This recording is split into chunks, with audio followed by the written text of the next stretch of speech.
Saludos a todos y bienvenidos a un nuevo episodio del podcast de Jesús González. Estamos estrenando temporada, estamos estrenando set, pero seguimos con los mismos temas, los temas del día a día que tanto le interesan a usted, a todos los que nos ven, que son los temas que nos afectan a todos los venezolanos dentro y fuera del país. El día de hoy vamos a hablar nada más y nada menos que de lo más reciente que tiene en conmoción a toda Venezuela. Una semana negra para nuestro país. El dólar ha superado la barrera de los 100 bolívares. No es la primera vez que lo hace. También les digo más, no es la primera vez que supera la barrera de los 100 bolívares en una de las tantas denominaciones que ha habido en Venezuela. Hemos tenido el bolívar soberano, hemos tenido el bolívar fuerte, hemos tenido el bolívar digital. Y en todos los casos hemos superado lamentablemente la barrera de los 100 bolívares por dólar, lo cual, bueno, tiene unas implicaciones gravísimas para el día a día de los venezolanos, para el venezolano de a pie que siente y ve que, en efecto, el dinero que tiene le alcanza para menos. No es la primera vez en la historia del chavismo, en estos 26 años de chavismo, que el sueldo mínimo, que las pensiones están a $1 al mes. No es la primera vez. Y, por cierto, ninguna de las veces que esto ha ocurrido ha estado en curso sanciones contra la industria petrolera. El día de hoy, para hablar de estos temas, vamos a tener un invitado de lujo. Él es William Ruiz, él es economista venezolano egresado de la Universidad de Carabobo, que además actualmente fue profesor en la Universidad de Carabobo y actualmente es profesor, pero en la Universidad Europea de Madrid. Bienvenido, William. Gracias, Jesús. Placer estar acá. Gracias, William, por acompañarnos. Bueno, empecemos por el principio, como dirían, ¿no? ¿Cómo llegamos hasta acá, William? ¿Cómo ha sido ese proceso, la famosa Cuarta República, 40 años de democracia, después Chávez, después Maduro? ¿Qué es lo que ha hecho que los venezolanos hoy tengan un sueldo mínimo de $1, pero más allá del sueldo mínimo, un poder adquisitivo prácticamente por el piso y una moneda nacional que es el bolívar pulverizada? Claro. A mí me gusta dividirlo en la historia económica reciente de Venezuela, contemporánea, en dos etapas básicamente completamente claras. La primera es los 40 años de la Cuarta República, donde posterior a la dictadura de Pérez Jiménez se emprende una nueva Venezuela socialdemócrata, donde veníamos de una solidez en términos de desarrollo, transición de lo rural a lo urbano, acometida de desarrollo a nivel de infraestructuras económico.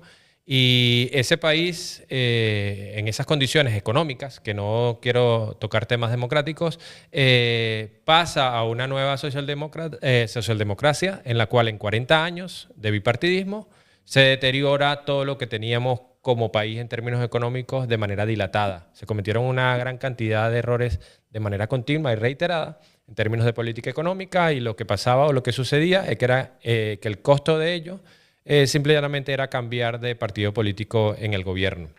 Los errores cuando había una mala gestión del partido COPEI, pues había un cambio político hacia Acción Democrática y viceversa. Pero el mayor coste político que asumían los partidos políticos y el presidente de turno era no ser electo en el periodo siguiente. Pero lamentablemente en 40 años de deterioro continuo, el poder adquisitivo, las capacidades de desarrollo, la solidez económica de Venezuela se iba mermando. Todo eso nos llevó, por supuesto, a dos intentonas golpistas con protagonista Hugo Rafael Chávez Fría. Por ahora. Y, por supuesto, a una crisis social y económica que demandó un cambio político. Quiero ser claro en que el control de cambio, los controles de precios no se inventaron en 2013 ni en 1998 con la llegada de Chávez. Existieron como medidas de corto plazo para solventar problemas en la Cuarta República y se aplicaron constantemente porque los errores en política económica fueron reiterados. Lo que pasa es que luego de esos 40 años de deterioro un poco más dilatado, nosotros enfrentamos un gobierno nuevo en 1998 con una posición bastante radical y bastante alejada de lo que podía ser una medida de centro-derecha económica o un poco una posición que respetaba un poco más la propiedad privada y el mercado. Lo nuevo en Venezuela era transitar hacia aquello que llamó Chávez socialismo del siglo XXI, donde el Estado era todopoderoso, donde administraba la economía, donde decidía qué hacer, cómo hacer, donde le indicaba a los productores qué tipo de productos fabricar, qué tipo de comercialización deberían emplear y qué precio poner. Y donde se les decía a los ciudadanos qué deberían consumir, cuánto tienen de capacidad de dólares al mes y todo lo demás. Entonces, hicimos un tránsito de algo que ciertamente no estaba bien, porque por eso llegamos a 1998, a una política más radical, que por fortuna tuvo la suerte de contar con los precios del petróleo más altos de la historia. Eso te iba a decir. Chávez llega al poder sobre, en mi entendimiento, dos grandes olas. La primera, el deterioro económico y social que ya estaba enfrentando Venezuela. Eso viene atrás, el famoso Viernes Negro, viene de la intentona de golpe, que venía a explotar una problemática que existía en el país, una problemática real. Y segundo, bajo la promesa de que iban a acabar con la corrupción, claro. Porque ellos asociaron la destrucción de la economía venezolana en aquel momento con la corrupción que había en los gobiernos democráticos que hubo hasta la fecha. La primera pregunta que te quiero hacer es si eso realmente era así, si la corrupción era la única causa o la principal causa del deterioro económico de Venezuela. Y la segunda, si en tu criterio, Chávez realmente llegó para acabar la corrupción y para mejorar la economía venezolana. Bueno, no. En la Cuarta República, evidentemente, hubo escándalos de corrupción. Sin duda alguna, el Estado venezolano es administrado por los partidos políticos, quienes ejercen el gobierno de turno.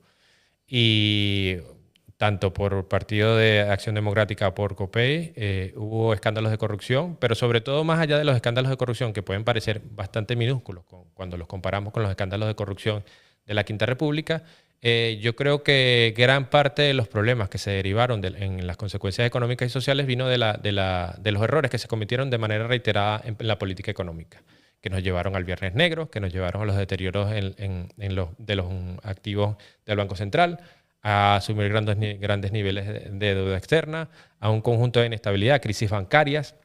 Y la verdad es que, puestos a ver los escándalos de corrupción, incluso por los que salió el propio Carlos Andrés Pérez del poder, resultan ser minúsculos, pero muy minúsculos con respecto a lo que ahora vemos que incluso está salpicando a gobiernos de Europa u otros que han tenido relación con el gobierno chavista. Luego Chávez llega al poder para acabar con la corrupción. La verdad es que llega a convertir en un gobierno todopoderoso que acapara y pretende en todo momento tomar y tener control de todas las actividades principales, incluso de los distintos poderes del Estado. Y la verdad es que, lejos de acabar con la corrupción, lo que hace es institucionalizarla y radicalizarla. Y todo el cuerpo de poder o conjunto de acción en la política económica y en la política social y demás sectores venezolanos estaban influenciados por el Partido Socialista Unido de Venezuela o lo que dijera el presidente de la República. Y eso, en una dirección completamente lineal, lo que hace es asociarte, pues, tener mayor cantidad de niveles de corrupción. Gracias, William. Fíjate. Volviendo al tema Chávez, ¿no? Que es ahora donde estamos centrados en el periodo de Chávez, después vamos a hablar del periodo de Maduro. Claro. Chávez, por una parte, tuvo la mayor bonanza petrolera de la historia de Venezuela, sí. Y eso generaba en el pensamiento colectivo venezolano, sobre todo después con lo que vino con Nicolás Maduro, que en el gobierno de Chávez, aunque era un autoritarismo, todavía la gente tenía la sensación de que se podía hacer dinero en Venezuela. Eso lo tenemos por un lado. Y por otro lado, te voy a pedir que me respondas primero a esto, pero por otro lado, empezó también un cambio incluso en el modelo productivo venezolano, porque empezó todo el tema de las nacionalizaciones, estatizaciones, el término que le queramos dar, pero básicamente era que el Estado empezaba a tomar control de distintas empresas que producían bienes o servicios para el país, porque en teoría esa era la mejor forma de sacar adelante Venezuela, desde el sistema eléctrico nacional hasta empresas productoras de alimentos, algunas muy famosas como el caso de Agroisleña, pero hubo cientos en toda Venezuela. Entonces, quisiera que habláramos un poco de esas dos cosas. Lo primero, si es verdad que la economía estaba yendo de buena manera cuando Chávez. Y lo segundo, ¿cómo fue ese cambio de modelo económico en el país que pretendió instalar Chávez en su momento? Claro, evidentemente hay que diferenciar y dejar claras dos cosas. En ningún momento la economía, en términos propios, o la economía del sector privado fue bien en Venezuela, porque, bueno, Venezuela tiene una realidad que es que debido a la importancia o relevancia de la industria petrolera, el sector privado no petrolero ha desarrollado un conjunto de dependencia del sector privado petrolero, del sector público petrolero. Entonces, en ese sentido, es una relación un poco viciosa y los gobiernos en ningún momento han tratado de desvincularlos o que el sector privado sea independiente porque políticamente no es conveniente. Entonces, que la situación económica con Chávez iba bien, pues mira, era un espejismo.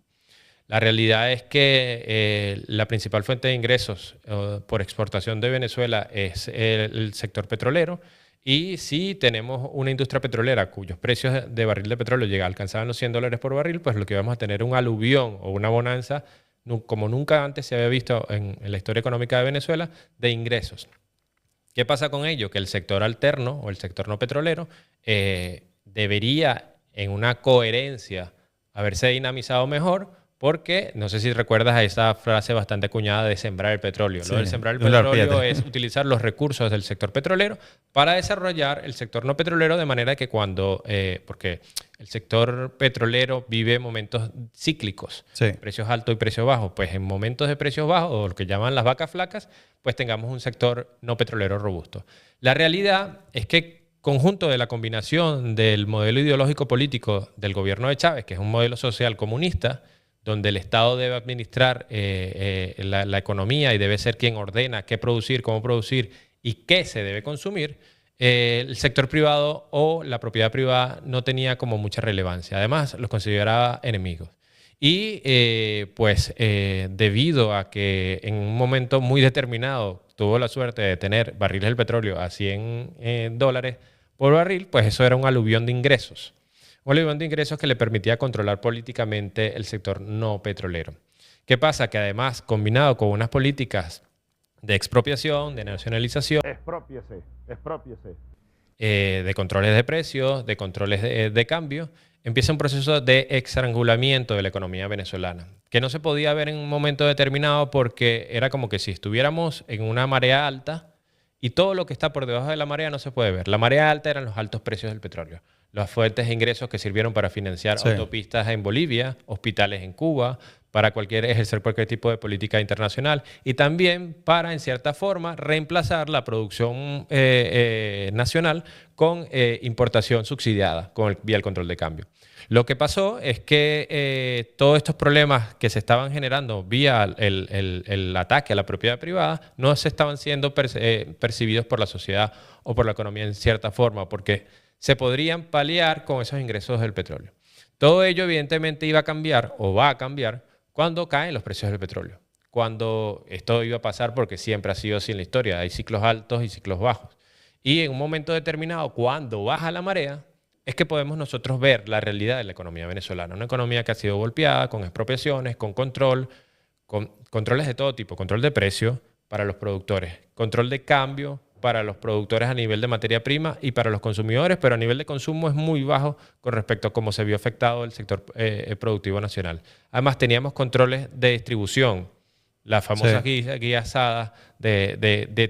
El gobierno tenía que saber en todo momento cuánto producías, a qué precio lo producías y a dónde lo mandabas. O sea, ahí se generaron procesos de escasez, se generaron procesos de desabastecimiento. Era una locura. Y tú recuerdas que con el tema de las expropiaciones, ellos no solamente expropiaron de manera equivocada, evidentemente, empresas productoras de alimentos, como el tema de Agroisleña, que lo volvieron Agropatria, la gente ya sabe cómo termina esa historia, pero es que el Estado venezolano llegó y es todavía en distintas instancias dueños desde empresas que fabrican celulares que nadie vio hasta budeles. Es decir, era una locura el modelo. Además es expoliación porque no hubo la debida y justa compensación ni hubo un juicio con respecto a ello. Entonces lo que había era un robo y si no lo aceptabas en primera instancia, pues ya, listo, te quedabas sin lo que tenías.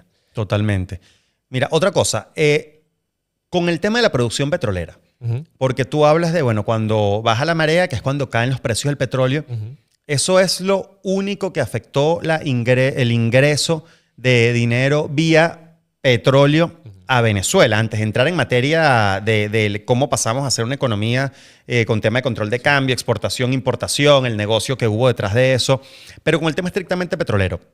Porque además de la caída de los precios del petróleo, también hay una caída de la producción petrolera. Sí. Y hasta la fecha, que los venezolanos lo tienen muy claro, un desmembramiento, básicamente, o una destrucción progresiva de la que fue, con sus más y sus menos, con modelos a veces mejor o a veces peor, pero que fue una de las grandes empresas petroleras a nivel mundial.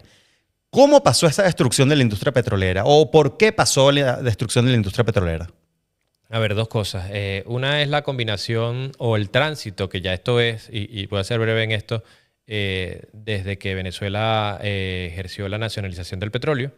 Nosotros teníamos una industria petrolera dinámica, privada, y cuando digo privada no quiero decir de extranjeros. Habían nacionales venezolanos, dueños de industrias privadas que participaban en el sector petrolero. Luego vamos a la nacionalización del petróleo. La nacionalización del petróleo lo que hace es dejar en la administración del Estado la industria petrolera. Y no hay nada más peligroso que dejar personas que tienen criterios políticos o intereses políticos en la administración de una fuente de recursos tan abundante.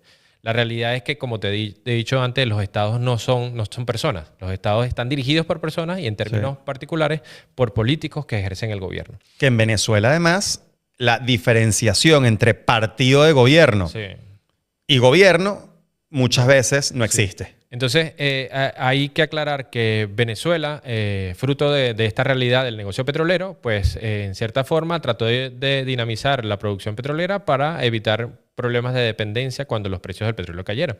En la última etapa de Rafael Caldera, los precios del petróleo eran sumamente bajos, lo cual llevó a que a nivel productivo, si no puedes tener una ventaja de ingresos, mayores ingresos vía incrementos de precios, pues incrementa los niveles de producción. Nosotros, cuando llegó Chávez al poder, teníamos 3.1 millones de barriles diarios de producción. PDVSA estaba inmersa en un proceso de apertura petrolera que llevaba a que se utilizara el petróleo de la faja del Orinoco, que es un petróleo extra pesado, que conlleva una gran inversión para poder explotarlo, que participaran empresas mixtas allí y que toda esa necesidad de desembolso de inversión no lo hiciera el Estado venezolano, sino que lo hicieran las empresas extranjeras privadas. Entonces pudiéramos nosotros tomar parte de esos ingresos, porque en Venezuela el petróleo es propiedad del Estado y el Estado lo administran los gobiernos, pues entonces sacamos partida de ello. ¿Qué pasa? Que PDVSA fue bajando su nivel de producción de estos 3.100.000 barriles, donde teníamos un esquema productivo que se enfocaba a altos niveles de producción. Lo cual tiene sentido, porque si tú eres el país y te jactas la boca y te llenas la boca diciendo que eres el país con las mayores reservas de petróleo del mundo, pues deberías intentar sacar la mayor cantidad de petróleo posible para reinvertirlo en la economía, porque es que es lo típico. La era de la piedra no se acabó porque se acabaron las piedras. Pues ya el mundo está transitando poco a poco hacia otros esquemas energéticos que no se van a ver hoy, se verán seguramente en unos cuantos años, pero ya estamos transitando hacia allá. Así que si el fuerte de Venezuela es las inmensas reservas petroleras que tiene, pues vamos a explotarlas. Y eso, como tú dices, se fue desmontando. Sí, es que hay dos cosas importantes. Uno es la pérdida de criterio de la administración o de la gestión empresarial, porque una empresa siempre está obligada, y con esto una empresa privada, a diferencia de la pública, siempre está obligada a obtener beneficios.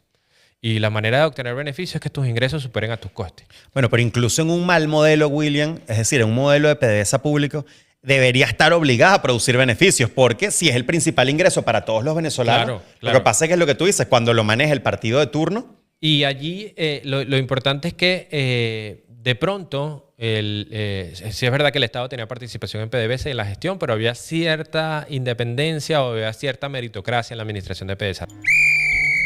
Offside. No, están comprometidos con el país serio, con el país que somos y sobre todo con el país que vamos a ser. Recordamos que luego del paro petrolero todo cambió. Y el todo cambió es una injerencia suprema en la gestión del petróleo y una arbitrariedad en cómo se administraban los recursos que provenían del petróleo. ¿Cuántos barriles de petróleo producía PDVSA al día cuando vino el paro petrolero? Aproximadamente, ¿no? Bueno, Un número exacto. no hay tanta diferencia. Nosotros a la llegada de Chávez estábamos en 3.100.000, al paro petrolero estábamos aproximadamente sobre los 3 millones. O sea, nuestros esquemas productivos... ¿Y no cuánto estaban por produce hoy luego de, Menos de- o sea, 25 años después? menos de 1 millón, con toda la certeza, 700 y tantos miles de barriles. Y mucho de esa producción depende de la participación de empresas mixtas extranjeras que están levantando un poco los niveles de producción porque están Sí, de operativizando Chevron, cierto- de Rosneft, de Eni, Sí. de Repsol, etc. El problema es que nosotros pasamos de un modelo productivo enfocado en la producción a una industria petrolera sobrecargada de cuestiones que no tienen nada que ver con la industria petrolera, un modelo de explotar la ventaja de precio en lugar de la ventaja de producción y todo ese aluvión de recursos con bajos niveles de producción, a PDVSA se le empezaron a cargar asuntos que no competen a la industria petrolera y que nunca han competido a la industria petrolera, como por ejemplo Misión Vivienda, Sí. Fondo de Desarrollo Nacional y cualquier tipo de cantidades de políticas que alcanzaban los 13.000 millones de dólares en fondos. Luego comprometes la administración y la gestión coherente de un negocio tan delicado como el negocio petrolero y evidentemente se deja de ejecutar inversión o se pierden los recursos que iban para renovar o invertir en refinerías. Perdemos la capacidad que nosotros teníamos de desarrollo aguas arriba con todas las redes de refinerías que tenía Citgo y PDVSA y se vende y se malbaratan. Perdemos todo ese esquema y al final lo que pasa es que empezamos a ver, además, se genera todo un conjunto de alianzas políticas en la región alrededor de PDVSA. Estas alianzas de petróleo, Sí. intercambio de petróleo por nada. Venezuela pasó desde el 2002 hasta no hace poco a desarrollar esquemas de intercambios petroleros con Cuba, Petrocaribe, Haití y un conjunto de países socios y aliados políticos, lo cual evidentemente implicaba que PDVSA tenía que dar barriles que se producían a coste cero por intercambios políticos. Entonces, cuando ves... PDVSA fue la gran chequera para financiar la política Sí. exterior Sí. de Chávez y para financiar también la política interior, porque es que tú puedes estar de acuerdo o no con el modelo de PDVSA, lo que estamos hablando que en efecto era perfectible, ¿no? Se podía perfeccionar, se podía mejorar. Pero bajo ese modelo que estaba, cuando tú dices que PDVSA empezó a financiar todo este tipo de misiones, volvemos a lo mismo. Tú puedes estar de acuerdo o no con que PDVSA financie misiones, pero es que ni siquiera financiaba misiones. Sí. Porque lo que hacían era, con la excusa de las misiones, sacar dinero de PDVSA para robárselo. Porque Transparencia Venezuela tiene cientos de informes al respecto con el tema. Tú nombraste Misión Vivienda, pero hay Sí, es que es un infinidad de esquemas de corrupción. Es que lo primero es que el problema es que se compromete al hacer todo este conjunto de políticas sociales asociadas a PDVSA del pueblo, se compromete la estabilidad de la gestión de una empresa. Y aquí voy a lo que decía inicialmente. Una empresa siempre está obligada a obtener beneficios, porque si sus costes, y cuando hablo de costes, toda esta cantidad de paquetes o proyectos que se Sí. le cargaron a PDVSA son parte del coste de PDVSA. Y si tú a todos los ingresos le empiezas a restar una cantidad cada vez mayor o le empiezas a poner a las espaldas de PDVSA una cantidad cada vez mayor, lo que pasa es que tú vas a comprometer tu productividad o tu modelo productivo. Entonces vas a dejar de tener beneficios o los beneficios se te van a hacer más reducidos. Entonces allí pasamos a ver cómo pasamos a la baja producción que tenemos hoy. Pues mira, se dejó de invertir en producción, refinamiento y explotación. Se cargó una gran cantidad de partidas que no correspondían a la gestión de PDVSA y que no tenían absolutamente nada que ver con la gestión del negocio petrolero.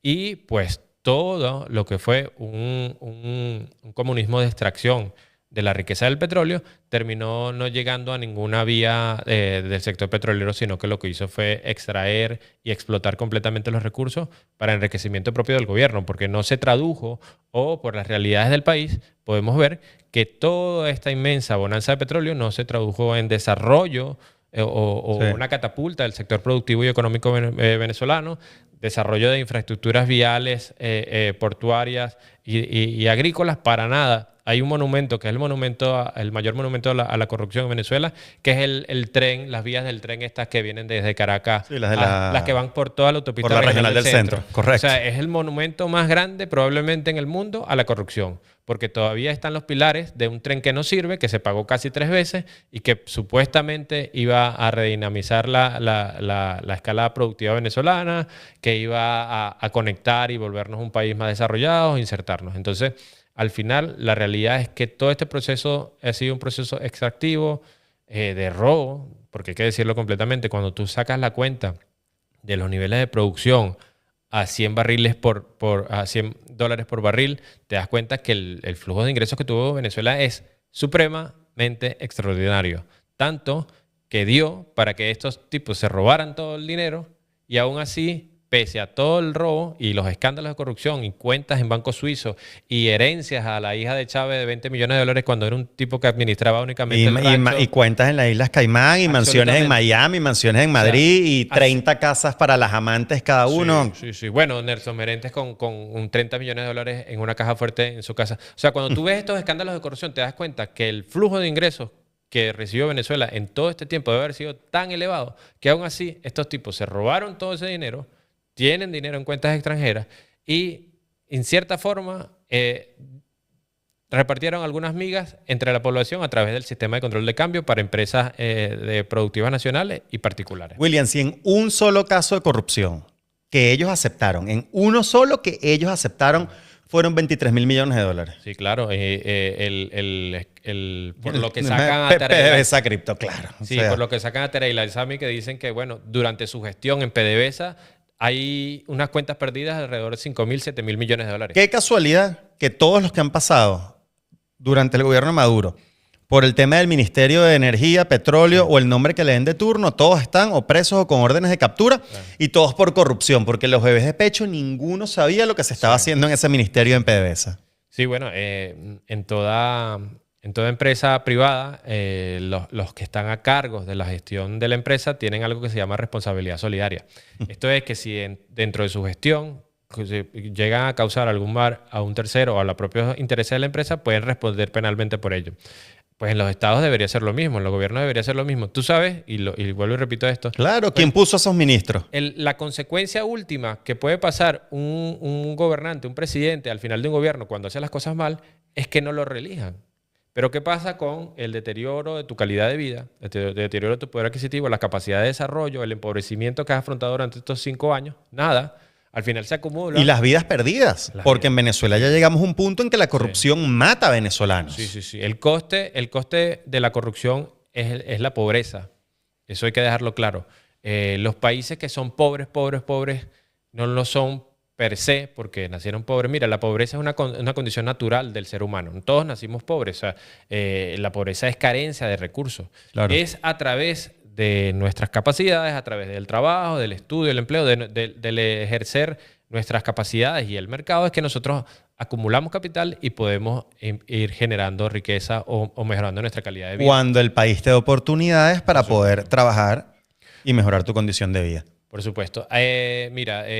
Finalmente, con el tema de PDVSA, y para cerrar un poco el punto de PDVSA, lo que ha pasado es que una gallina de los huevos de oro se extralimitó, se explotó, se cargó de demasiadas cuestiones que no correspondían al negocio petrolero.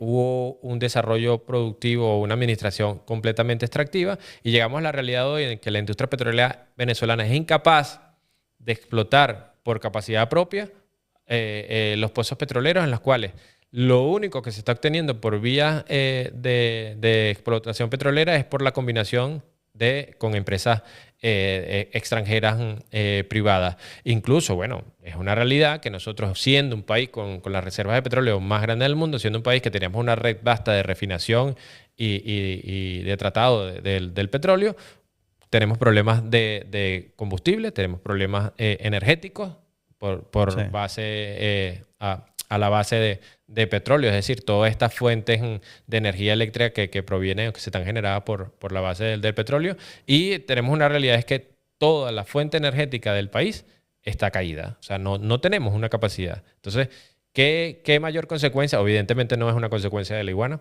Estaba viendo, de hecho, declaraciones del Colegio de Ingenieros de Venezuela que dice que más del 90% de los transformadores y del sistema de distribución eléctrica nacional, es decir, el cableado básicamente, están largamente vencidos y necesitan cambios.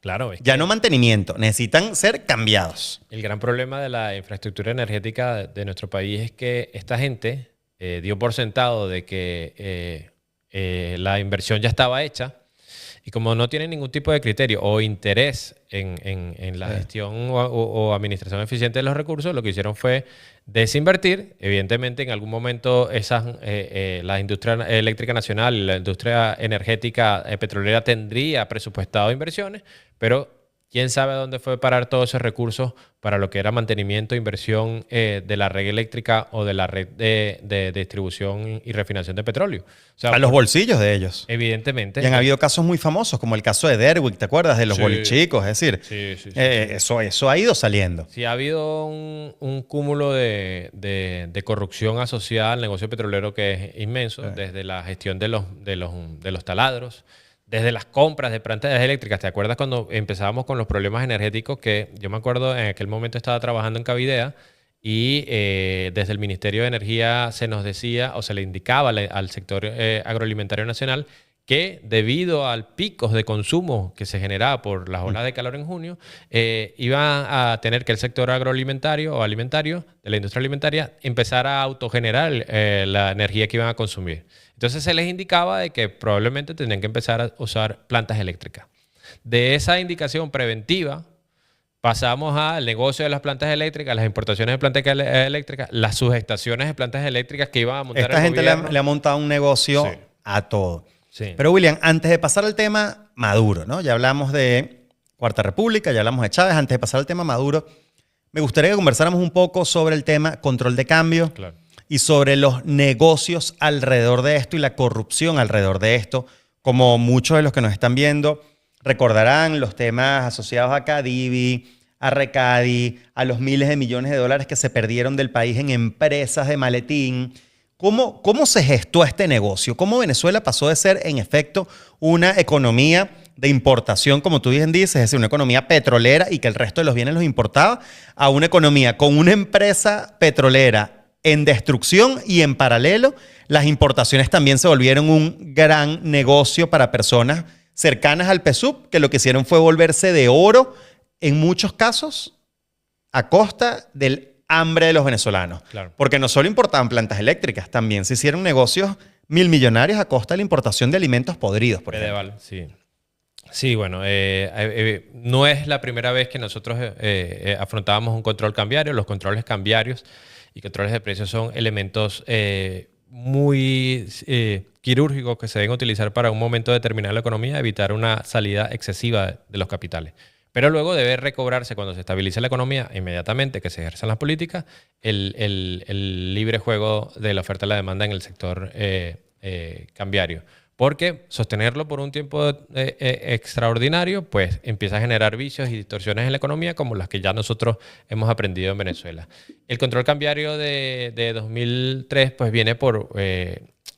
se agota el modelo cambiario que teníamos de bandas cambiarias previas. El tipo de cambio empieza a romper esas bandas cambiarias que se tenían y pues se comprometen los activos externos del Banco Central. Esto es las reservas internacionales. O sea, se estaba saliendo más dólares o reservas internacionales de las que nosotros estábamos ingresando. Entonces ya en un momento determinado hay que ponerle un parado al asunto y se ejerce el control cambiario. El problema es que el control cambiario se aprende que es una herramienta política, de control político. Y bueno, el mismo Aristóbulo lo dijo, que no lo iba a cerrar el control cambiario porque no podían hacerlo porque si no la oposición los tumbaba. Volví a caer por Twitter, empiece. Pero el control de cambio en Venezuela es una medida política, no es una medida económica.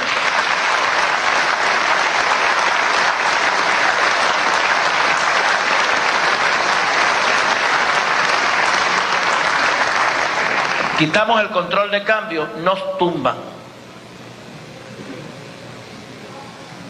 Hagamos la prueba. que era una herramienta de control Sí. político y sí que era una herramienta de control político. Lo que pasa con el control... Porque para ellos la economía no era prioridad, salvo la economía personal de ellos y sus bolsillos. La prioridad era, tú lo acabas de decir, el sostenimiento de un modelo político en el poder. Sí, además, a través, el principal vendedor de dólares al Banco Central es PDVSA. ¿Quién controla PDVSA? El gobierno. Así es. Entonces era una manera de controlar, además era una manera eficiente de hacerse con una vasta cantidad de recursos, y no solamente una vasta cantidad de recursos. Si tú tienes en cuenta de que los principales dólares que entran al país entran por PDVSA y que y PDVSA vende al Banco Central y el Banco Central con esos dólares que le debe vender PDVSA emite los bolívares en circulación, ¿quién te dice a ti, pensando de una forma perversa cuál es la realidad, que tú no tienes ninguna necesidad de entregarle los dólares al Banco Central? Claro, y Si más tú cuando hay puedes ningún imprimir- tipo de control, de Sí. Contraloría Nacional, ni auditoría externa, ni nada. Sí, si puedes Totalmente. imprimir los bolívares, ¿para qué le voy a entregar los dólares? Yo me quedo con los dólares y ya estamos y seguimos jugando este juego de billetes de monopolio, que al final nos llevó a la hiperinflación, de la cual hablaremos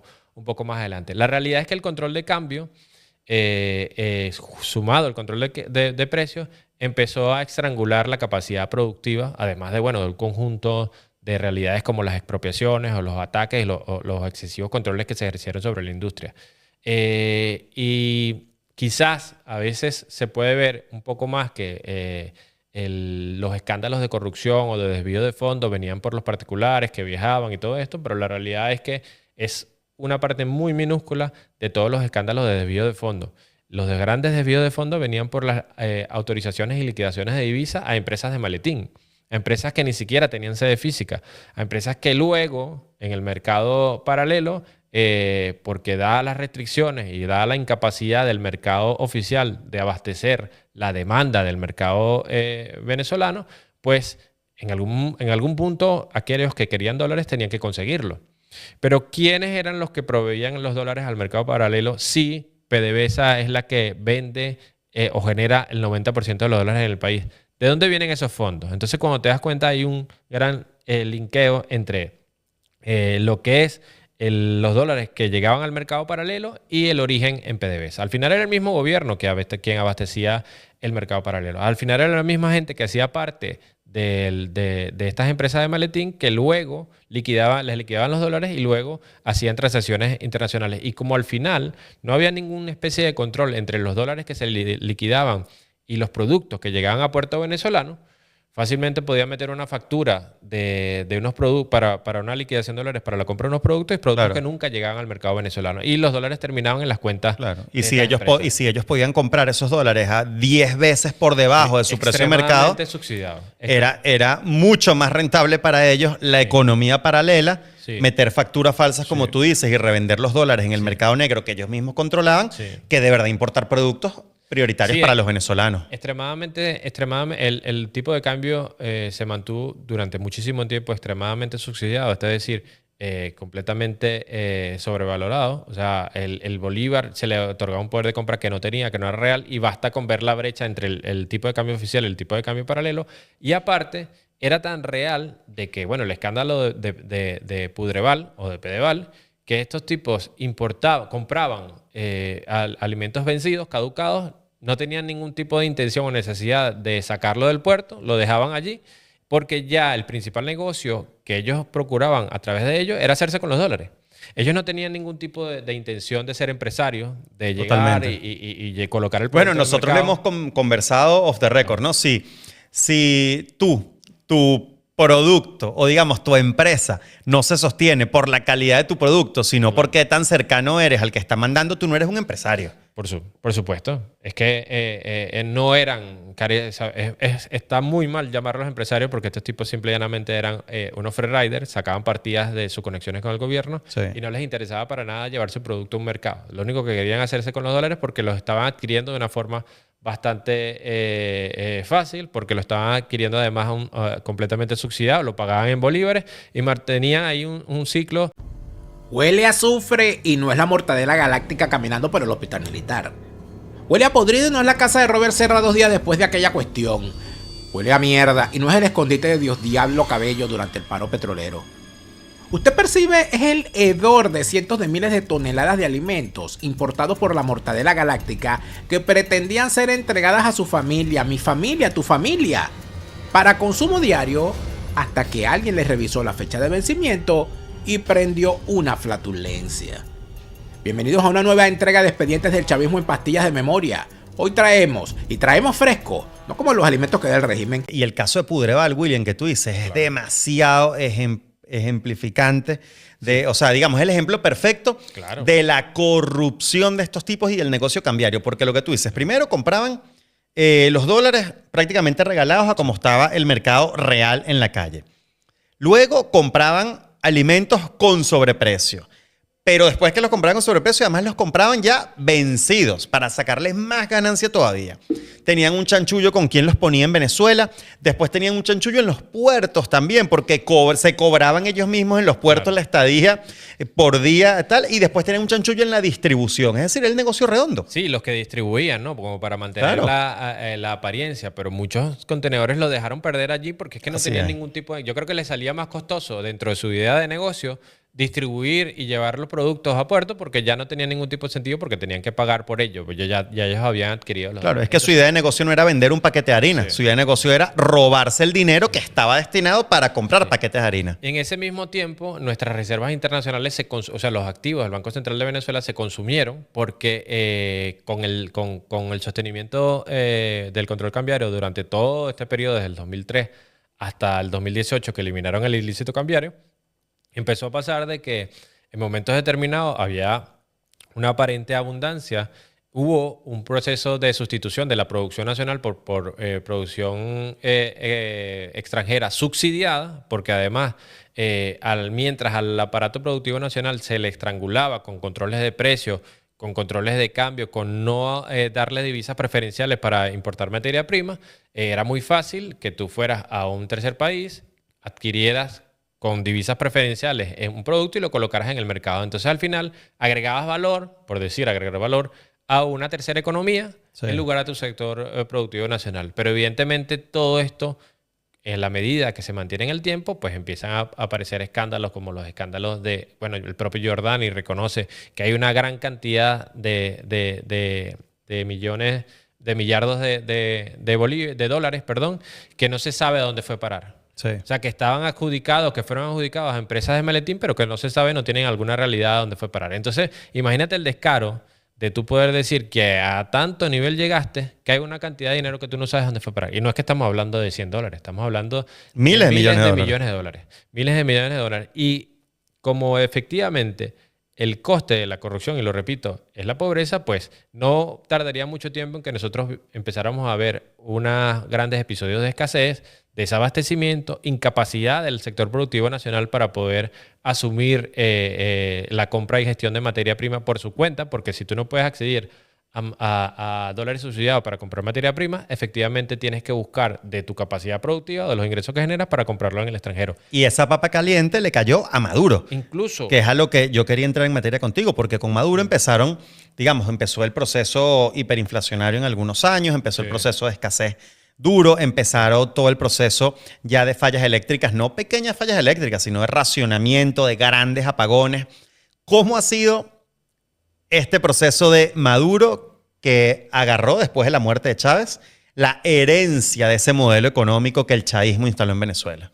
Sí, bueno, para finalizar, tanto es así que el control de cambio era un control político, que no sé si recuerdas que la prensa en Venezuela compraba el papel periódico del cual imprimían con divisa preferencial. En un momento determinado le dijeron, nosotros no tenemos divisa preferencial para la prensa, y así cerraron muchos medios impresos en Venezuela. Fíjate que la realidad es que todo este proceso de deterioro de la era post-Chávez comienza con Chávez, pero con la muerte de Chávez, en cierta forma, se libra de padecerlo. Y yo en determinadas oportunidades he dicho que tenemos suerte de que este señor se murió, porque si tiene una capacidad discursiva tan tremenda que probablemente nos habría tocado enfrentar la misma crisis que enfrentamos con Maduro, pero como tiene un discurso... Pero con más mentiras en televisión. Sí, o mentiras mejor contadas, digamos, la misma mentira mejor contada. Muchísima gente estaría en esos episodios críticos que pasamos en esa etapa de Maduro comiendo tierra y siendo felices comiendo tierra, porque tenía una capacidad de envolver y de engañar a la gente. Entonces, la realidad es que todo este proceso de deterioro se gestionó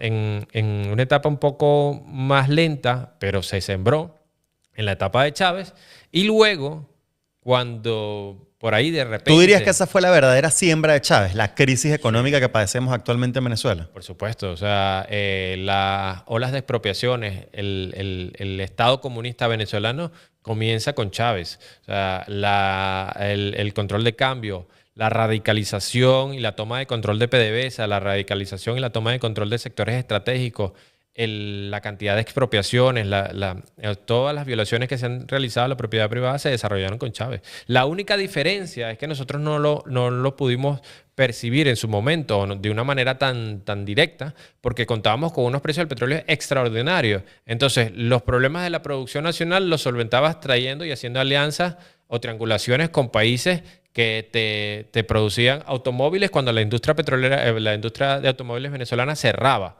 O sea, tú decías que para el problema de la baja producción de Ford, de Toyota y todas las plantas automotrices venezolanas, ahí tienes Benirán, Sí. ahí tienes los autos chinos, ahí tienes Centauro, ahí tienes todo eso. Al final, ¿qué era eso? Era sustituir la producción nacional por importación o negocios con otros países.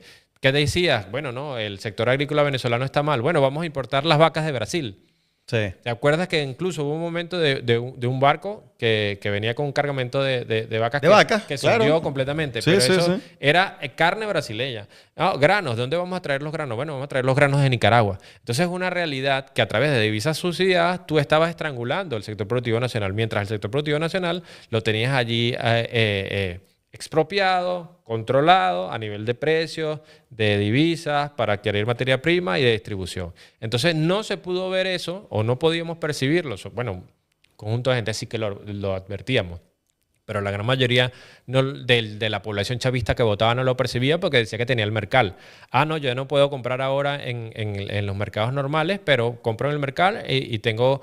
el azúcar que me viene de Cuba, la carne que me viene de Brasil, las carabotas que me vienen de Sí, Nicaragua. pero eso no es sostenible en el tiempo. Y decían, no está pasando nada, la realidad es que ellos están desapareciendo los productos y no los quieren vender. Entonces, todo eso no se veía porque teníamos un barril de petróleo a $100 por barril. Claro, muere Chávez, llegamos al 2013, en el 2013 empieza a caer el PIB venezolano y en el 2014... que es muy importante dejarlo claro, es que empiezan a caer los precios del petróleo. O sea, hay una realidad que empieza a bajar la marea o la capacidad productiva venezolana no daba más y ellos evidentemente en cierta forma el control de cambios empezó a agotarse.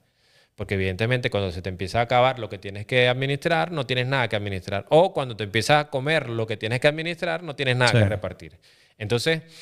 Todo esto conjunto de políticas que se sembraron, o esta destrucción de la economía venezolana que se sembró en la era de Chávez, es Maduro quien lo recibe.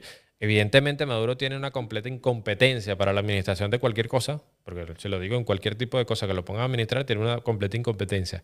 Pero es un tipo radical políticamente. Es allí probablemente la razón por cual fue el encargado del gobierno, porque era un tipo que parece mentira, pero desde su propia infancia está muy bien formado en el ala comunista. Entonces, este tipo se desentiende por completo de cualquier tipo de necesidad o obligación de abastecer de divisas a un sector privado que le es oposición o que lo desafía, y entramos en un proceso que además se empieza a ver la caída de los precios del petróleo, que evidentemente afecta a la fuente principal de ingresos de Venezuela, la industria petrolera. ¿Y qué empieza a pasar allí? Entramos en una etapa en que la emisión monetaria, que si ya se venía dando, sobrepasa, pero por mucho, el desempeño del Producto Interno Bruto venezolano. Entonces, mientras el PIB empieza a caer en caída pronunciada por alrededor de 7 años, lo que se hace es sobreemitir e imprimir cantidad de bolívares en el Banco Central, y nosotros nos empezamos a inundar en una cantidad de bolívares en el mercado que no tiene ningún tipo de valor. Y no tiene ningún tipo de valor porque además de que es una impresión que no viene de la nada y que en todo momento genera inflación, no hay capacidad productiva del sector venezolano. Ni petrolero ni no petrolero. No Sí. es que estábamos hablando de que el sector petrolero iba bien y el sector no petrolero, bueno, aguantaba las condiciones que estaban. Es que en este caso se empieza a ver el agotamiento de no haber invertido ni dinamizado el sector petrolero, se empieza a ver caos en todos los sectores de administración del Estado, y el sector productivo nacional es incapaz de siquiera competir o llevar a abastecer al mercado, la demanda del mercado nacional. Bueno, surgieron las grandes colas, como recuerdas, hasta para comprar papel toalé, empezó todo el tema del bachaqueo, la gente que vendía las famosas pacas, los bultos, los venezolanos comprando también lo que iban consiguiendo. Si necesitaban un solo litro de aceite en la casa, pero conseguían un paquete de 6 y lo podían comprar, lo compraban porque no sabían cuándo iban a volver a conseguir aceite o papel o harina. Sí, en ese sentido, fíjate, antes, ¿qué pasaba? Que la incapacidad del sector productivo nacional de abastecer la demanda la cambiaban o la sustituían con importaciones. Pero ya cuando tú no puedes, porque no tienes recursos para importar, volteas a ver el sector productivo nacional y es que no tiene capacidad. Porque lo destruiste. Porque lo destruiste tú mismo. Entonces empezamos a afrontar... Bueno, primero, con este recuento histórico que tú hiciste, primero no lo incentivaste. Claro. Pero lo que aún con pocos incentivos estaba produciendo valor dentro de Venezuela a través de sus productos, después fuiste por ellos, los destruiste. Incluso hay sectores o empresas venezolanas que fueron prácticamente obligadas a hacer monopolio. Sí. Porque hubo tanta destrucción del sector agroalimentario venezolano que una sola empresa, por no poner nombre acá, una sola empresa que producía una amplia gama de productos alimenticios fue obligada a poner sus plantas a máxima capacidad porque es que no había capacidad de poder abastecer la demanda nacional.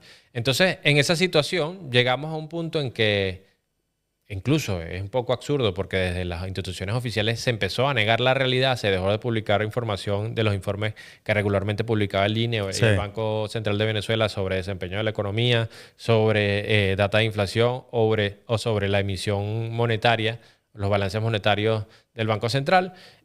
Durante un tiempo, eso es una forma de tratar de negar la inflación o de tratar de que no se refleje la realidad de lo que estaba pasando. Y bueno, mientras nosotros nos empezamos a sumergir en toda esta crisis de desconfianza, el bolívar perdió cualquier tipo de característica de ser utilizado o empleado como medio de cambio, que es la esencia de lo que es un dinero. Un dinero es esencialmente el medio común de cambio generalmente aceptado en el mercado. Cuando la gente empieza o ahorro. Y ninguna de las dos cosas pasan con el bolívar. Cuando la gente empieza a rechazar un medio de cambio, pierde su función dineraria más esencial. Porque si tú y yo vamos a hacer un intercambio y yo te propongo pagarte en bolívares y tú me dices no, pues no tiene ningún tipo de razón, porque además en el sistema monetario en que vivimos actualmente no vivimos con oro y plata que tú lo puedes utilizar para otra cosa. Eso es papel y tinta y ya. Entonces ya... Y recuerdas que empezaron a surgir otro tipo de intercambios. La gente empezó a intercambiar productos, pero en paralelo en productos literalmente. Yo conseguí pasta, yo conseguí harina, intercambiaban. Pero además empezó a popularizarse todo este tema del uso del el CELE prestado, porque los venezolanos no tienen la capacidad de ir a Estados Unidos a abrirse una cuenta bancaria, pero el CELE prestado del que tiene el negocio, del portugués, del panadero, del tal, el CELE prestado, hasta que llegamos a la actualidad que la gente utiliza. Evidentemente lo vamos a hablar, el tema de la dolarización informal que es de la economía, pero en paralelo también fue agarrando incluso popularidad el tema del uso de las criptomonedas y el famoso pago a través de aplicaciones como Binance, donde el venezolano, siente que incluso eso es mucho mejor que pagar en bolívares. Porque evidentemente el bolívar como moneda o como función dineraria las perdió absolutamente todas. O sea, y partiendo de la más esencial, que es esta, ser un medio de cambio común y generalmente aceptado por el mercado. Yo escribí un artículo que hablaba sobre la hiperinflación y el dinero, desde la evolución a la involución, y hablo sobre el caso venezolano, en el mismo orden de mi tesis doctoral. Y el dinero con el tiempo, para hacerlo bastante breve, porque no disponemos mucho tiempo, ha evolucionado. Pero tranquilo que el link del artículo entero lo dejamos aquí en la descripción del video para que la gente lo pueda leer. Sí, el dinero evolucionó desde que nosotros en los periodos más iniciales de la historia usábamos conchas, la sal, el hierro para transar, porque se convirtieron en medios comunes de cambio generalmente aceptados en el mercado, hasta que llegamos al oro y la plata porque cumplían mejor esa función de dinero. Luego, después se estableció el patrón oro y pasamos a usar los billetes o los depósitos bancarios, que era una evolución para facilitar y mejorar el comercio. Luego pasamos con la abolición del patrón oro a el patrón fiat, que es el actual que tenemos. Sí. Entonces, porque en cierta forma mejoraba aquellas condiciones de mercado. Pero fíjate todo lo que hemos evolucionado con el tiempo del dinero, pero cuando llegamos a un punto de observar los episodios de hiperinflación, como los que pasaron en Venezuela, tú mismo acá ha traído el ejemplo del trueque. El trueque era la medida de intercambio directo. Y con la aparición del dinero, nosotros como sociedades transitamos al intercambio indirecto a través del dinero. Entonces nosotros, en medio de este proceso de destrucción monetaria, que fue lo que afrontamos en Venezuela, como no había ningún tipo de medio de cambio para poder utilizar, tuvimos que volver a esa medida tardía de intercambio, que era el intercambio directo de, mira, tengo una harina pan, dame un litro de aceite, tengo 1 kilo de azúcar, te lo cambio por 1/4 kilo de café. Porque realmente el dinero, como tal, el bolívar, en un momento determinado yo publiqué un artículo que decía que no tenía sentido seguirlo utilizando porque el bolívar en Venezuela era una moneda basura, era tan moneda basura, sin ninguna intención de ofender a Bolívar, por supuesto, que tú podías encontrar cantidades de bolívares tirados en el suelo porque carecía de valor, porque el mercado no reconoce en él ningún tipo de esencia monetaria para ser utilizado. Porque si tú ibas a pagarle a una persona, preferiblemente te quería regalar el producto antes que quedarse los bolívares, porque quedarse Claro, con totalmente. los bolívares era prácticamente afrontar un deterioro inmediatamente en el mercado de poder adquisitivo. Y justamente eso que estaba hablando, yo escribí un artículo al respecto que habla de que, mira, ni en el tema económico el chavismo es bolivariano. Porque Simón Bolívar murió. Pero el Bolívar, estos tipos lo mataron ya 4 veces. Sí. O sea, es una cosa increíble. Sí. Es el desprecio hacia nuestros símbolos patrios, pero también el desprecio hacia 30 millones de venezolanos porque la destrucción de la economía, como tú dices, la corrupción genera pobreza, la pobreza ¿a quién jode? Al venezolano. Sí, yo creo que sí, Bolívar en un momento determinado nos podría mandar un mensaje. Yo creo que él estaría completamente de acuerdo de que quitaran su nombre de esta moneda que tanto destrucción le ha causado a los venezolanos, tanto empobrecimiento y pone tan mal su nombre. Porque nosotros, a ver, no hemos hablado de esto, pero hemos pasado por 3 reconversiones monetarias. Sí, correcto. En las cuales se le ha eliminado en total 14 ceros a la moneda. 14 ceros a la moneda. Que hay que verle la cara a esto. En procesos de reconversión en los cuales se pretendía, a través de eliminar los ceros a la moneda, darle una especie de valor o imprimirle un valor y fortaleza al bolívar. Cosa que no era cuestión de tiempo, que si las mismas políticas que generaron el proceso económico se mantienen, pues volveríamos a afrontar otro proceso de reconversión como así ha sido. Tanto que hemos llegado hasta hace poco, que llegamos al billete. Lamentablemente no me lo traje ahí, ha sido un error de mi parte. Yo tengo billetes de 1 millón de bolívares. Yo he visto que tú lo has publicado a veces en tus redes. Denominación, Sí. sí, lástima que se me olvidó, pero en otra oportunidad lo traeré. Y con un billete de 1 millón de bolívares, luego la última reconversión fue quitarle los 6 ceros por delante y dejarlo en un bolívar. O sea, pero es un absurdo que no soluciona nada, tanto no soluciona nada que ese mismo billete de 1 bolívar, que antes era 1 millón, ahora tenemos que la paridad cambiaria en ese momento determinado era 1 bolívar o 1 millón de bolívares por 4.30 dólares. Sí. Y ahora hemos vuelto en poco tiempo y escaso momento a llegar a 100 bolívares Por un por dólar. dólar. Yeah. Y en la realidad es que mucha gente mal, porque por desconocimiento dice, no, es que el dólar está más caro. No, el dólar es un valor de referencia. El dólar no tiene que subir ni bajar, el dólar es lo que es. Lo que se ha deteriorado en todo este tiempo es Nuestra moneda. Nuestra moneda. El poder adquisitivo del bolívar. ¿Cuántas cantidades de bolívares tienes tú que dar ahora por William, $1? pero es que yo estaba sacando una cuenta en matemáticas sencilla en estos días. Una persona que cuando llegó Chávez al poder agarró $1 millón, $1 millón, los cambió a bolívares y los metió en el banco, hoy no tendría para comprarse ni un caramelo. Nada, absolutamente Ni nada. un caramelo tendría para comprarse hoy. Es decir, esa es la pulverización del bolívar. El dólar es el dólar. Sí. Pero esa es la pulverización del bolívar. Lo cual me lleva a que hablemos ya de hoy, el día de hoy. Hay una economía dolarizada de manera informal, pero eso existe.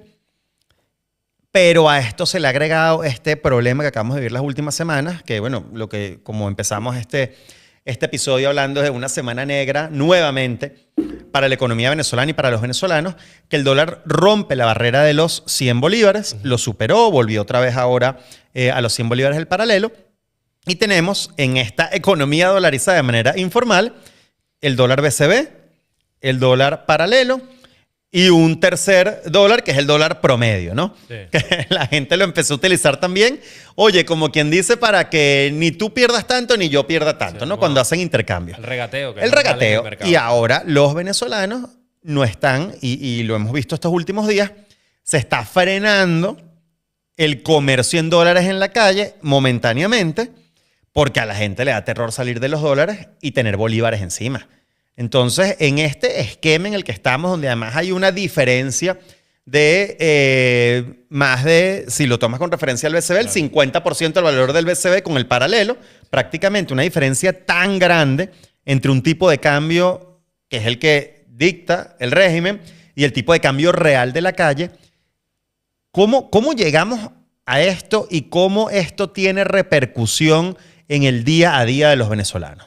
Bueno, llegamos a esto desde que incluso te lo conversaba antes. Recuerdo que saliendo de una conferencia en CEDICE sobre el tema de dolarización, porque nosotros en 2013 ya hablábamos de dolarización, un conjunto de actores de la sociedad civil y otros economistas, empezamos a hablar de una dolarización como una salida al problema monetario de Venezuela, como una medida necesaria para garantizar la estabilidad monetaria venezolana y la estabilidad del poder adquisitivo y emprender un conjunto de reformas para evitar que perpetuamente nosotros sigamos perdiendo nuestro poder adquisitivo y con ello se nos confisque las capacidades de crecimiento, desarrollo como sociedad.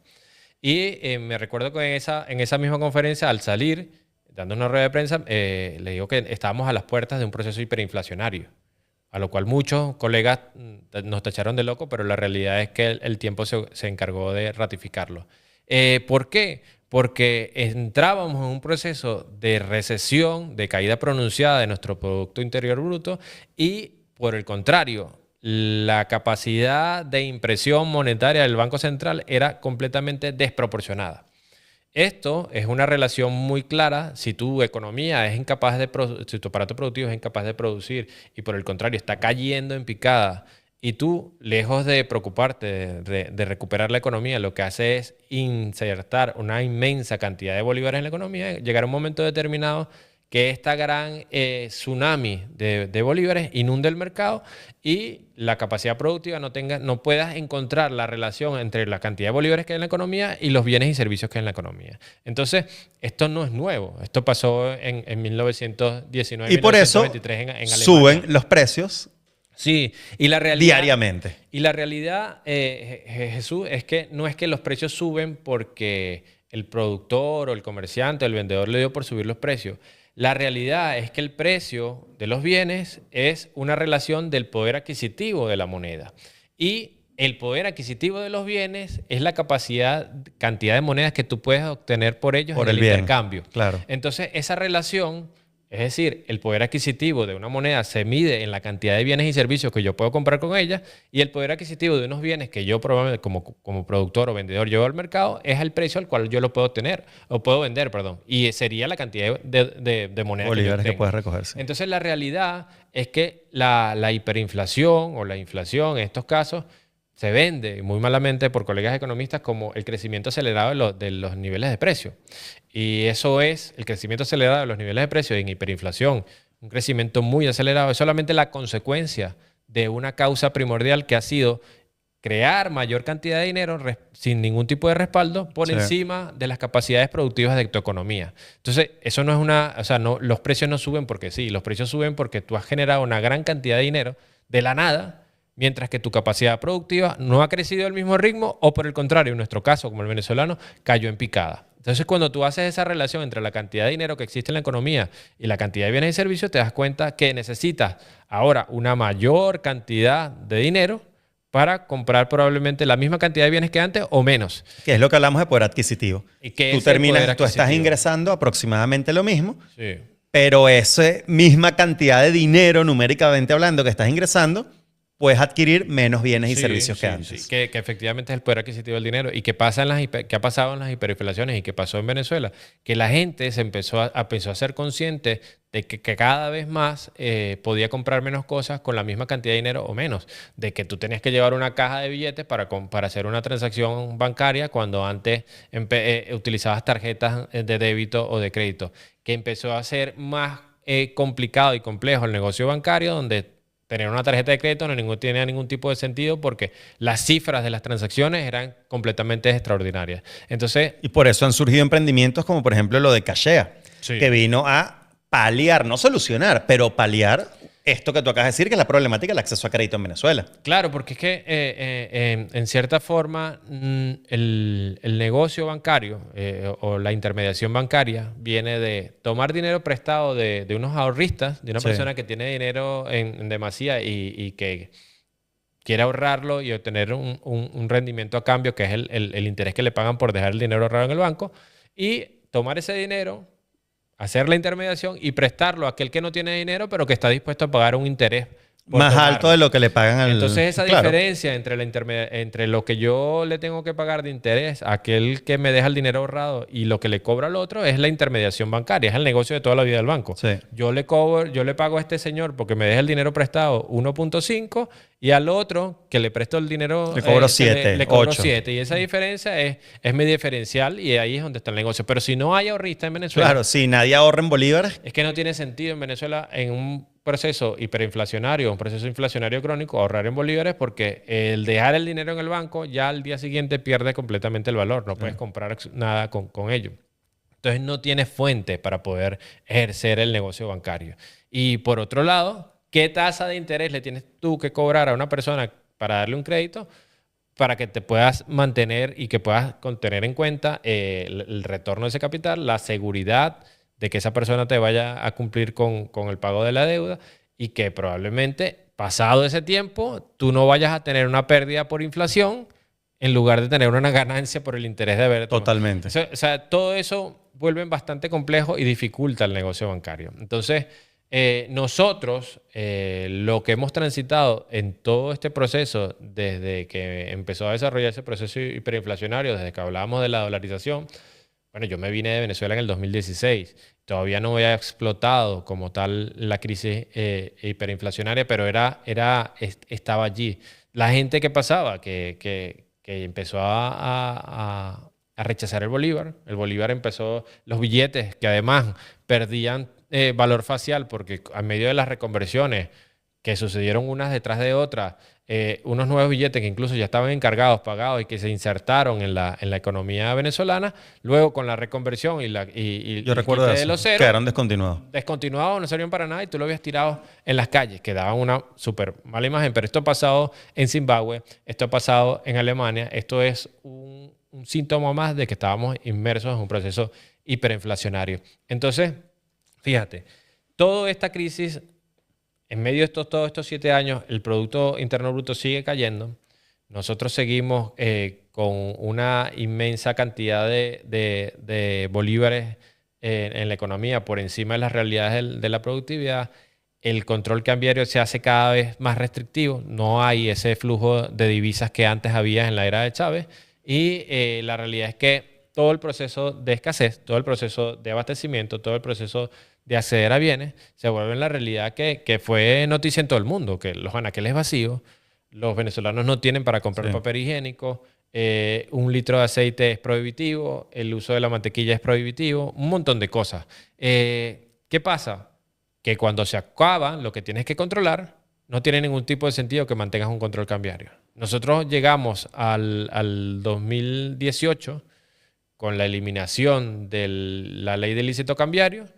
¿Y qué va a pasar? Si tú vienes en un proceso que te han tenido represado y obligado a tener que usar el bolívar como moneda de intercambio, Claro. o cobrar tus deudas en El bolívares. que tiene un bolívar o y- tiene 100 los cambia todos a dólares. Y usar el dólar de manera escondida. O bueno, mira, yo te voy a decir, pero págame por aquí. Pero No, que los no se grupos de vea. WhatsApp, ¿no te acuerdas? Mira, y tú Claro. conoces a alguien Claro. que esté cambiando, las estafas que se generaron alrededor de eso. En un momento determinado en que te dicen, se acabó, ya no hay ningún problema en que te generes las transacciones, la gente, respiras con alivio y dices, entonces esto que yo tengo aquí, pum, Claro. lo puedo cambiar. Lo que va a pasar es que, lo que pasó efectivamente es que toda la gente con riqueza expresada en bolívares, con medios expresados en bolívares, se fue directamente a dólares. Porque es que no tenías ningún tipo de garantía que el día de mañana lo que tú tuvieras en bolívares expresados se te iba a mantener o por lo menos ibas a perder menos que antes. Efectivamente lo que sucedió es que en este proceso de abrir las puertas, toda la cantidad de gente, toda la cantidad de bolívares que estaba en tenencia del público empezaron a deshacerse y eso hace que evidentemente el poder adquisitivo, si es que todavía le queda un poco el bolívar, cayera en picada y empezáramos a adentrarnos en un proceso de dolarización informal. Porque la gente reconocía en el dólar una moneda que le podía dar capacidad de transacción y operativización en el mercado interno. Incluso tú podías ir al extranjero y tenías la certeza de que tuvieras un billete de $1, para algo te iba a servir. Claro. Y allí empezamos, en cierta forma, a respirar un poco con alivio porque finalmente en las economías normales el dinero que fluye en la economía proviene de la actividad productiva. Lo que pasa es que nosotros vivimos en medio de un sistema socialista comunista que trataba de administrar los recursos en la economía y que te decía que la cantidad de dólares que tú necesitaras te la voy a proveer yo porque yo soy el papá Estado. Pero acá, tú no lo ves en Europa o ves en Estados Unidos, los empresarios pidiéndole dólares a la Reserva Federal o al Banco Central Europeo.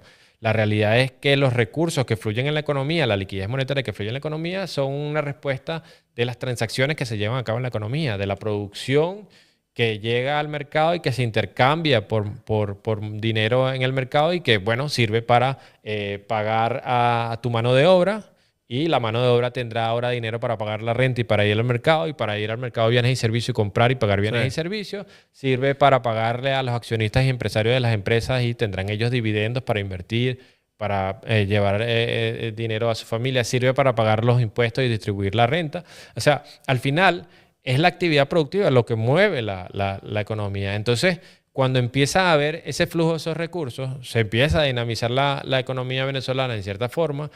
Hay muchísima gente que ya está familiarizada y interioriza muy bien el tema de asumir el dólar como cambio y el bolívar empieza a ser relegado porque es una moneda con la que nadie quiere transar. Era el sencillo. Era el cambio, era los centavos de dólar que te hacían falta para pagar algo. Sí, únicamente se mantiene en circulación por la ley de curso legal y uso forzoso. Por más nada. Absolutamente por más nada. O sea, se mantiene allí porque el gobierno lo utiliza como una herramienta y porque está preservado en la Constitución como la moneda oficial de Venezuela. Pero en ningún tipo de transacciones. Menudeo, intercambios grandes, intercambios pequeños. La gente prefiere cobrar en dólares o en euros antes que recibir bolívares. Porque es una desconfianza aprendida. Es porque es una realidad de que si tú te expresabas tu riqueza o mantenías tus recursos, cualquiera que fuera en bolívares, pues tenías siempre el riesgo de que te volviera a pasar eso. Sí. Y una vez que la economía empieza a abrazar la dolarización informal, empieza a producirse un proceso de recuperación. Y en cierta forma esto también viene combinado, hay que dejarlo bien claro, con un conjunto de sanciones internacionales o presión sobre el Departamento de Tesoro en una cantidad de recursos mal habidos y que se estaban moviendo en cuentas extranjeras internacionales. Entonces, entra en combinación un escenario en el cual hay una presión internacional tremenda sobre cierta cantidad de recursos que son mal habidos y que están vinculados a corrupción y lavado de dinero, y que se empieza a dar este escenario de dolarización informal en la economía. Entonces, en esa primera etapa, hay una liquidez monetaria en la economía venezolana que empieza a insertarse y a circular, pero hay que ser conscientes de ello. Nosotros, viniendo de 7 años consecutivos de caída de la producción venezolana, el país no tiene ningún tipo de capacidad productiva para generar la cantidad de liquidez monetaria en dólares que circulaba en Venezuela. Eso por ninguna vía puede ser un reflejo del desempeño de la capacidad productiva. Por ninguna vía, esa cantidad de dólares que empezaron a circular en Venezuela entre 2019 y 2020 se correspondían al desarrollo de la actividad productiva. Hay otro factor allí de una especie de centrifugadora que estaba operativizando en el mercado y que eventualmente sirvió para que ciertos sectores se dinamizaran, para que ciertos sectores también empezaran ahora a tener la capacidad de poder cobrar sus bienes y servicios en dólares y se empezara a recuperar un poco la economía venezolana. Evidentemente la recuperación va a ser evidente, porque venir de 7 años consecutivos en caída, cualquier mínima recuperación que se produzca es muy evidente. Estás extremadamente lejos de lo que estabas en el punto inicial, pero estás un poquito mejor Sí. de lo que estabas hace una semana o un mínimo mes. alivio. Bueno, y eso ayudó, mira, que cualquier tipo de operaciones en Venezuela se transaran en dólares. También, hay que decirlo, favoreció a que cierta gente pues pudiera recuperar en cierta forma un poder adquisitivo. Sí es verdad que hay que decirlo que la dolarización informal que se ha producido en Venezuela está de lejos, pero muy lejos de producir los beneficios que habría generado una dolarización formal. Porque el problema es que la dolarización informal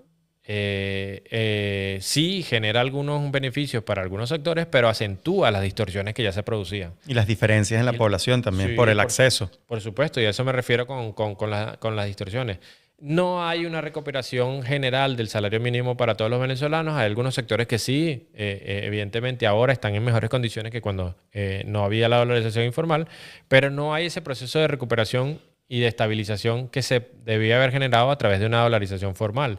Entonces, algunos sectores están bien, pero no todos los sectores de la sociedad están bien. No todos los sectores de la sociedad a nivel general pueden empezar un proceso de recuperación que les permita reinsertarse, mejorar su capacidad adquisitiva. Entonces lo que vemos es que hay ciertas burbujas que se han generado en cada una de las ciudades en ciclos muy cortos donde se vive una realidad diferente, donde hay un desarrollo de restaurantes, un desarrollo de locales y todo esto, pero cuando abres la lupa y te ves el país o el Estado en general, te encuentras sectores destruidos, sectores que no se han podido levantar, sectores que todavía no han podido... Sí, lo que está fuera de la ganar. burbuja, pues, como se dice comúnmente en Venezuela. Entonces, mientras no se produzca un cambio completo o una dolarización formal, no alcanzaremos. Incluso yo en mi trabajo doctoral voy un poco más allá. Nosotros ni siquiera estamos en las condiciones en las cuales sería necesaria una dolarización formal. Yo ahora soy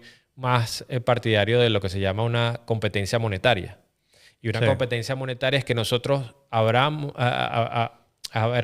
el mercado monetario y se abre a cualquier tipo de moneda. Y al final el mercado, en su inmensa sabiduría, los ciudadanos, los empresarios, son los que van a decir qué moneda utilizar. Mira, incluso te pongo el ejemplo. Podemos dejar el bolívar. Y si alguien es tan soberanista monetario o nacionalista monetario y quiere usar el bolívar para que le paguen su pensión, para que le paguen por los bienes y servicios o para cobrar su salario, que lo use. Yo no tengo problema. ¿Y quién te dice que no? En un país en el que se recupere la economía, el bolívar vuelva a tener valor. Yo no tengo ningún tipo de problema con que sea así, pero que a mí no me limiten a que me tengan que, por obligación, pagar mi salario en bolívares, de que yo tenga que recibir mi pensión en bolívares, a que yo tenga que cobrar mis bienes y servicios en bolívares. Porque luego de la experiencia vivida, mal seríamos si no aprendiéramos de que si nos mantenemos con el bolívar, siempre vamos a ser prisioneros de las decisiones de política económica que tomen aquellos que estén de turno. No, Tanto como lo fueron en la Cuarta República, o lo fuimos en la Cuarta República, de los errores que se cometieron en la Cuarta República, como los errores más radicales que se cometieron en la Quinta. El preservar el bolívar por tener el nacionalismo monetario simplemente es una herramienta que va a tener el próximo gobierno o el gobierno que siga ahí en adelante de poder, manipulando la cantidad de dinero o cometiendo errores, deteriorarnos el poder. A eso hoy, que yo no creo que sea un nacionalismo monetario, el nombre del bolívar les encanta a esta gente, sino que el deterioro del bolívar en sí mismo y el de poder adquisitivo de los venezolanos ha sido un negocio económico para quienes gobiernan hoy en Venezuela, pero también un negocio político. Porque como bien ellos lo han dicho, ellos prefieren que la gente sea lo más pobre posible y dependiente de ellos, a sacarlos de la pobreza y se vuelvan opositores. Lo han dicho con estas palabras exactas, William. O sea, no, es que ni siquiera se esconden. Eso sin contar que tú estás hablando de lo poco que hay para sobrevivir dentro de la burbuja. Pero acá pudiésemos hablar que fuera de la burbuja, la inmensa mayoría de los venezolanos, durante algunos largos periodos de tiempo, han sobrevivido en muchos casos por el tema de las remesas. Sí. Por un tercio de la población que está fuera de Venezuela y que ha buscado los mecanismos, no en bolívares necesariamente, o mayoritariamente no en bolívares, sino en dólares o en criptomonedas, en Bitcoin, en monedas estables, como el USDT, etcétera, para enviarle dinero a sus familiares. Porque si están produciendo, no están haciéndose ricos ni mucho menos, pero están produciendo más de lo que producían en Venezuela porque están en una economía que les permite producir, como tú bien dices, y les pueden enviar $50, $100, pagarles unas medicinas, pagarles el servicio de electricidad o el agua, la bombona de gas a sus familiares en el país. Eso está sucediendo hoy en día en Venezuela, William. Pero yo quisiera... Bueno, después tenemos que tener otro capítulo para hablar de todo este tema de las remesas, todo este tema del Bitcoin, de las nuevas tecnologías en materia económica, etcétera. Pero quisiera tu opinión para ir cerrando este maravilloso capítulo sobre qué viene o qué debería venir para Venezuela para que Venezuela salga adelante en términos de recuperación económica real, no en la que Maduro tiene 12 años prometiendo, sino real, si el día de mañana hay democracia. Mes de mayo 2025. Vuelve la democracia en Venezuela. Edmundo González se juramenta como presidente electo de los venezolanos. Entramos en un proceso, digamos, de democratización y reinstitucionalización del país. En materia económica, ¿es posible una recuperación de la economía venezolana? ¿Qué futuro le espera a los venezolanos? Sí, mira, evidentemente el escenario o la perspectiva económica de Venezuela pasa por un cambio político inminente. Esa es la condición primordial que tenemos que lograr. Y a partir de allí es que en 25 años de gestión socialcomunista del chavismo, si nosotros no salimos con un aprendizaje de esto, mal vamos. O sea, si luego de haber vivido los 25 años más catastróficos de la historia política y económica venezolana y se siguen cometiendo los mismos errores, mal vamos. Entonces, esto te da un punto de partida en el cual, bueno, se dice que los países no tienen fondo, pero estás tan abajo o has tocado un nivel tan bajo que todo lo que tienes por ganar es lo que tienes de allí hacia arriba. Entonces, sí hay que ser bastante claros de ser conscientes y tomar como aprendizaje, como lo hizo Alemania después de la hiperinflación, que los criterios económicos deben ser sólidos. Y segundo, que el socialismo y el comunismo no funciona. Y solamente es la vía más rápida y dilatada hacia el empobrecimiento y hacia la tragedia de una población. Otros países lo han experimentado en el mundo y a nosotros nos tocó en esta era experimentarlo. Entonces, a partir de allí, ¿qué tenemos que construir? Un país con un respeto sólido a la propiedad privada, un país abierto al libre mercado, un país que rechace, pero es que cuando digo rechace, tienes que rechazarlo desde lo más profundo de tu corazón, porque como venezolanos hemos padecido todas las consecuencias de un modelo socioeconómico fatal. O sea, si nosotros, después de estar dispersos por el mundo, 8 millones de tanta cantidad de gente que ha muerto protestando, de tanta cantidad de gente que ha visto un familiar padecer en un hospital por falta de recursos, de haber visto el empobrecimiento, la cantidad de pérdida de peso que ha afrontado, la cantidad de desnutrición de niños que por no recibir la proteína y el alimento correspondiente no se van a desarrollar bien. Si eso no lo interiorizamos para saber que el socialismo mata, que el comunismo te deteriora y que te jode la vida, oye, mal estamos. Entonces nosotros debemos transitar hacia un modelo completamente opuesto a lo que existe, abrirnos al mercado, respetar la empresa privada, permitir y garantizar las capacidades para que dentro de las tantas virtudes que tiene Venezuela como país se desarrolle toda una nueva era que venga con desarrollo del sector industrial, que venga con el desarrollo del sector petrolero privado, donde el Estado ya no tome parte, sino sea prácticamente un árbitro y que nosotros, porque hay que reconocer, la PDVSA de hoy es una PDVSA deteriorada. Nosotros llegamos a un país en los cuales no vamos a tener ninguna cantidad de recursos para poder acometer niveles de inversión. Si nosotros abrimos la capacidad productiva que tenemos las reservas de petróleo más grandes del mundo, a relaciones de inversión extranjera, podemos optimizar lo que nosotros podemos obtener por ellos y también vamos a deber partir a un punto lógico que deberíamos haber llegado hace muchísimo tiempo, es que darle prioridad al sector no petrolero sobre el petrolero. Solo así vamos a garantizar que los empresarios, que son los que saben hacer mejor los negocios y no los políticos, puedan desarrollar etapas productivas en el sector industrial, agroindustrial, tecnológico. O sea, el mercado venezolano en estos 25 años se ha deteriorado tanto y hemos estado tan atrasados que somos un nicho para un conjunto de inversiones que únicamente están esperando un terreno fértil, sólido, reglas claras, capacidades de apertura para que se pueda llegar capital extranjero y venezolano.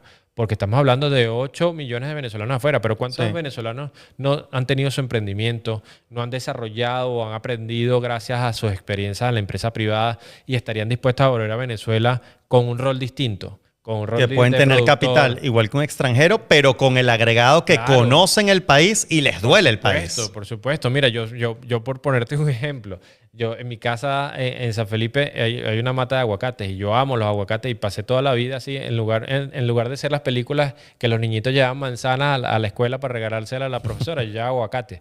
Entonces ahora, viviendo en el extranjero, me ha tocado padecer la tragedia de los aguacates que se consiguen acá. Y yo he dicho en muchas oportunidades, oye, ¿qué sería? Porque además salió una noticia que el aguacate de Yaracuy tenía denominación de origen. Si de repente en un momento determinado en mi vida me dedico a tener una granja de aguacates y la exporto. Es una visión, pero esto por darte un ejemplo, pero un conjunto de venezolanos que estamos afuera, capaz algunos no regresarán, pero otros volverán a Venezuela con un montón de valor agregado, de experiencia que te van a dinamizar el país. Afuera, estoy completamente seguro que hay una cantidad de capital esperando que se den las condiciones claras, que se produzca un cambio de modelo para que se regresen las plantas automotrices, para que se invierta en el sector tecnológico, para que se desarrolle a niveles de servicios. O sea, porque además el capital humano venezolano no es por nada, es un capital humano capaz.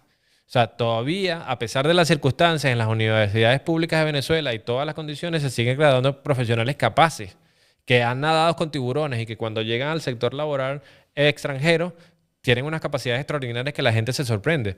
Entonces, solamente hace falta que se den unas reglas claras, que se rechace por completo las ideas socialistas y comunistas y que nos adentremos a una idea de libre mercado, de respeto a la propiedad, de incentivo, de rescatar todo eso para que nosotros empecemos una era de desarrollo a nivel de infraestructuras portuarias y de comunicaciones, de crecimiento del sector productivo, de reindustrialización del país, de recobrar ese desarrollo urbano que traíamos en la Cuarta República. Y eso no es tan difícil, Jesús. No es tan difícil porque las cosas salen bien cuando hay reglas claras y cuando hay unos propósitos claros. Veamos el ejemplo de Argentina con Javier Milei. Argentina venía a estar a las puertas de otra hiperinflación, de afrontar un proceso crítico bastante terrible.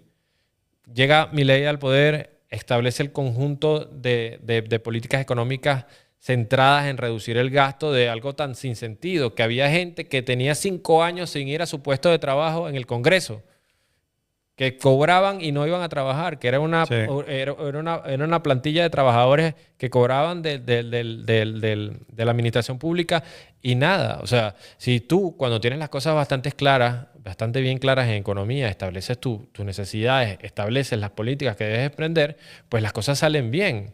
Venezuela lamentablemente ha sido una suerte de laboratorio para un conjunto de cosas que pueden salir mal y que la gente sabe que salen mal y aún así la aplican y sale peor. Lo fue en la Cuarta República con los errores consecutivos y lo fue en la Quinta con este experimento de socialcomunismo o de socialismo del siglo XXI.